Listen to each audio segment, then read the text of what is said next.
नमस्कार साथियों, स्वागत है आप सबका हमारे चैनल पर। साथियों, हम आपके लिए लेकर आए हैं एक बहुत ही महत्वपूर्ण वीडियो। इस वीडियो को आप लोग अंत तक देखिएगा क्योंकि यहाँ पर हम बताएंगे आपको मोदी का इंडियन एयरफोर्स प्लान। साथियों, इतना तो हम सब जानते हैं कि किस तरीके से बहुत लंबे समय तक भारत को फाइटर जेट्स के लिए दूसरे देशों पर निर्भर रहना पड़ा। हालांकि हाल ही में कुछ फाइटर जेट्स रफाल जैसे भी भारत ने फ्रांस जैसे देशों से खरीदे हैं और उसके अलावा MMRCA-2 जैसी डील्स भी भारत निकाला हुआ है जिसमें वो भारत बाहर के फाइटर जेट्स को खरीदेगा। लेकिन उसके अलावा भी भारतीय सेना को या भारत को मजबूत बनाने के लिए भारत के अंदर ही कुछ ऐसे प्रोग्राम्स चलाए जा रहे हैं जो भारतीय इंडिजीनियसली डेवलप्ड फाइटर जेट्स को तैयार करेगा, जिसमें एमका, तेजस या फिर टेट-BF और ORCA जैसे फाइटर जेट्स होंगे। और उसके अलावा सबसे घातक टेक्नोलॉजी जो अभी तक सिर्फ भारत के पास होगी वो होंगे विंग मैन और मिसाइल के अंदर जो ड्रोन्स के डिप्लॉय किए जाएंगे। तो चलिए इन सब के बारे में डिटेल में बात करते हैं। तो वीडियो को शुरू करने से पहले चैनल को सब्सक्राइब करिए, बेल आइकन दबाइए। साथियों, इतना तो हम सब जानते हैं कि भारत को अगर अपने फाइटर जेट्स बनाने हैं तो इसमें काफ़ी साल लग सकते हैं। अगर भारत के जितने भी फाइटर जेट हैं, चाहे एमका हो या टेट-BF हो, ORCA हो या घातक जैसा UAV बॉम्बर जो DRDO द्वारा बनाया जा रहा है, इन सब की फर्स्ट फ्लाइट 2025, 26, 27 ऐसे तय की गई हैं। और उसके बाद भी उसको डेवलप करके इंडियन एयरफोर्स या इंडियन नेवी को देने में 2032-33 तक का समय लगेगा।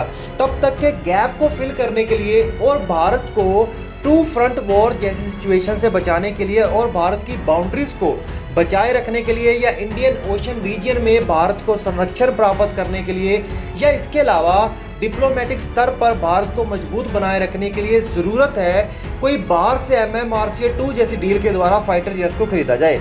इसी पीरियड में भारत के खुद के फाइटर जेट्स बनकर तैयार हो जाएंगे, फिर उसको भारत के अंदर इंजेक्ट किया जाएगा। इसमें सबसे घातक प्लान वाली चीज़ तो ये होगी कि एक तो किसी भी फाइटर जेट को भारतीय सेना में आने के बाद कम से कम 30-40 साल का समय तो उसके अंदर रहेंगे ही, चाहे रफाल जैसे फाइटर जेट हैं या MMRCA-2 डील के अंदर जो फाइटर जेट लिए जाएंगे वो भी अगले 30-40 साल तक उसके अंदर वर्क करेंगे।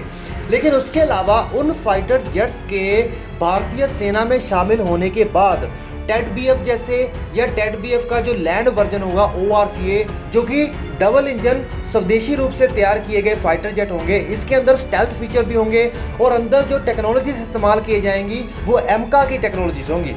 तो इन सबको भी भारतीय एयरफोर्स को, इंडियन नेवी को दे दिया जाएगा, जो कि MMRCA डूल में आए हुए फाइटर जेट रफाल या भारत के अंदर ऑलरेडी जो फाइटर जेट्स 600 फाइटर जेट्स जो सेवा में हैं उनके साथ मिलकर काम करेंगे। आने वाले समय में भारत सुपर पावर बनने के बाद केवल चाइना, पाकिस्तान या इंडियन ओशन रीजन में तो सीमित रहेगा नहीं, वो दूसरे महाद्वीपों में भी और दूसरे देशों में जाकर भी अपने एयर बेसिस बनाएगा। वहाँ पर भी भारत को ज़रूरत है कि भारत अपने फाइटर जेट्स को डिप्लॉय करे। तो इन सब चीज़ों को पूरा करने के लिए, इन सब कमियों को पूरा करने के लिए भारत को ज़रूरत है कि वो इंडोजीनियसली डेवलप किए गए फाइटर जेट्स को चलाए। अगर बात की जाए एमका जैसे फाइटर जेट की तो वो F-22 रैप्टर या F-35 जैसे विमानों से भी घातक होगा, क्योंकि ये सब विमान 5वीं पीढ़ी के हैं। लेकिन एमका फाइटर जेट 5.5वीं पीढ़ी का होगा और इसके अंदर बेहतरीन से बेहतरीन टेक्नोलॉजीज इस्तेमाल की जाएंगी। इसके अलावा भारत केवल डबल इंजन बनाने के अलावा सिंगल इंजन के ऊपर भी काम कर रहा है, जिसके ऊपर भारतीय एयरफोर्स ने ऑलरेडी तेजस मार्क 2 के 170 फाइटर जेट का ऑर्डर दे भी दिया है। लेकिन आने वाली नई जनरेशन की टेक्निक को समझते हुए भारत को ज़रूरत है कि भारत केवल फाइटर जेट्स के ऊपर ही डिपेंडेंट ना रहे। आने वाले समय में जो युद्ध होगा वो ड्रोन्स या फिर किसी मदरशिप में पीछे बैठकर या किसी एक फाइटर जेट में पीछे बैठकर आगे कुछ फाइटर जेट्स जैसे ड्रोन को डिप्लॉय किया जाए, ताकि सारा युद्ध पूरी रणनीति से जीता जा सके। साथियों, आने वाले समय में हम सब जानते हैं कि कितने फाइटर जेट्स युद्ध लड़ने के लिए भेजे जाएंगे। अगर उनके अलावा फाइटर जेट जैसे ही जेट्स को भेजा जाए, उसी के लिए भारत ने भी विंग मैन जैसे चीज़ें बनाई हैं। इसके लिए हमने एक वीडियो बनाई है, तो उसका लिंक हम आपको आई बटन में भी दे देंगे, एंड में भी देख सकते हैं आप इस वीडियो को, कि इतना घातक टेक्नोलॉजी DRDO इंडियन एयरफोर्स के लिए तैयार कर रही है। वो हर फाइटर जेट एक मदरशिप की तरह काम करेगा और उसके साथ विंग मैन उड़ा करेंगे उसके आसपास पूरे घेरे में। और उसके अलावा इन फाइटर जेट्स के अंदर ऐसी मिसाइल्स भी डिप्लॉय की जाएंगी जिनके अंदर ड्रोन्स होंगे, जो कि मिसाइल को छोड़ने के बाद ड्रोन्स एक्टिव हो जाएंगे और उनको भी पीछे बैठे फाइटर जेट के पायलट बहुत अच्छे से ऑपरेट कर सके हैं। कोई भी एक फाइटर जेट, चाहे एमका हो, तेजस हो, टेड-बीएफ हो, ओआरसी हो, इन सब के अंदर ये फीचर दिया जाएगा कि ये पीछे बैठकर जो विंगमैन होंगे उनके लिए विंगमैन एक ड्रोन की तरह ही होंगे, पीछे बैठकर मदरशिप की तरह काम करें, उनको निर्देश दे अटैक करने के लिए बताए। इससे क्या होगा, क्योंकि जो फाइटर जेट होते हैं वो बहुत महंगे होते हैं, लेकिन ये विंगमैन उसके अलावा 5 गुना सस्ते होंगे और पूर्ण रूप से भारत में बनाए जाएंगे। तो ये भारत की एक बहुत बड़ी ज़रूरत को फाइटर जेट की कम कर देगा, भारत का खर्चा भी कम होगा और भारत अपने दूसरे देशों के सामने एक बहुत बड़ी एज भी हासिल कर सकेगा।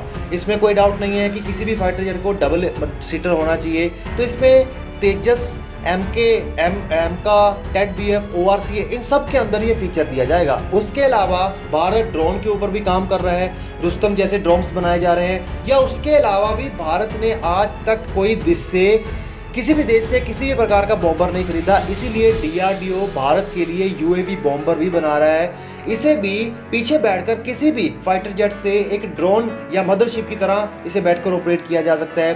तो ये आने वाले बहुत लंबे समय तक ज़रूरतों को पूरा करेगा भारत की, और भारत के दूसरे देशों द्वारा खरीदे गए फाइटर जेट्स और भारत के द्वारा बनाए गए फाइटर जेट्स और उसके अलावा विंगमैन जैसी टेक्नोलॉजीज़ या मिसाइल ड्रोन जैसी टेक्नोलॉजीज़ या उसके अलावा भारत द्वारा डेवलप किए गए ड्रोन्स या फिर बाहर से खरीदे गए ड्रोन्स या फिर भारत के बनाए गए लाइट कॉम्बैट हेलीकॉप्टर जैसे अटैकिंग हेलीकॉप्टर या विदेशों से, अमेरिका जैसे देशों से खरीदे गए अपाची हेलीकॉप्टर आने वाले समय में भारत को एक बहुत ही बड़ी शक्ति बना देंगे, ना कि केवल हिंद महासागर क्षेत्र में बल्कि पूरी दुनिया में।